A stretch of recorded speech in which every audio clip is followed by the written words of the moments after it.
Okay, a little fast forward to where I was. Valve cover had to come off. This valve cover is plastic. For anybody who's trying to do this, be very fucking careful.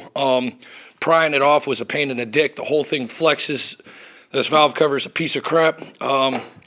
Somebody has broken this pipe before, trying to pull it off. Once upon a time, there's a crack in it. But I got that siliconed and puttied up, so hopefully that'll not leak oil. But overall, this thing is not that complicated to do.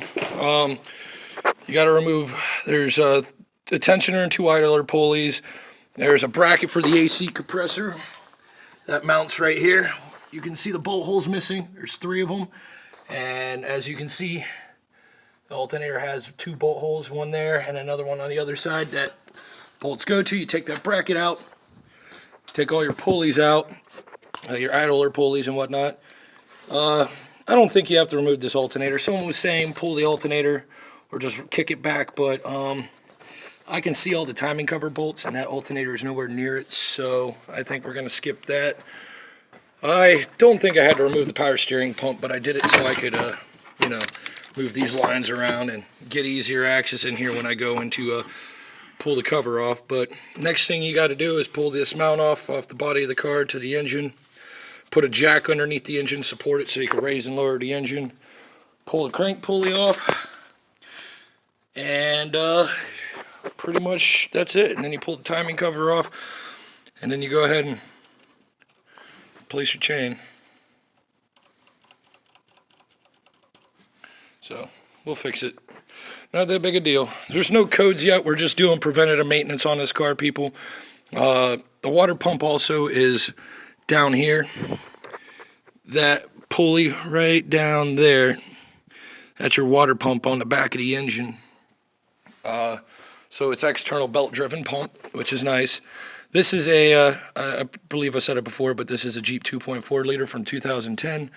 I'm pretty sure that the only thing different with these newer engines, the newer 2.4s, is that the airbox is on this side versus on that side.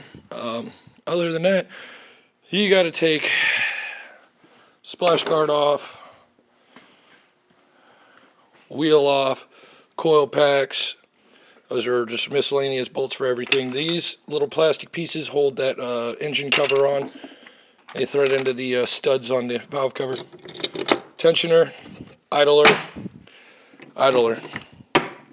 But so far, that's pretty much all the bolts that came out so far to get to where I'm at, including the valve cover. So I will be doing a how-to on timing marks and how to line this up once I get it all there. This isn't really a break it all down, make it quick and simple. I'm just hitting you guys with these nitty-gritty details that are lacking online. Other than that, this thing is actually a pretty easy engine. I've been at it for about an hour now, so I'm assuming this should take about 2-3 hours of a job. Next things that we're doing to this thing too is entire rear end, suspension, subframe, control arms, you name it, we got it all. So this job's not that hard, guys. You could probably, if you have a basic set of tools, you could do this at home. You don't need any specialty tools to mess with this. Obviously, I'm not fucking with the cam phasers because no. Unless the procedure tells me I have to lock it in, I'm not going to touch them. Other than that, somebody's kept up on their oil on this thing. Because, I mean, she's really clean. So, keep up on your oils, guy.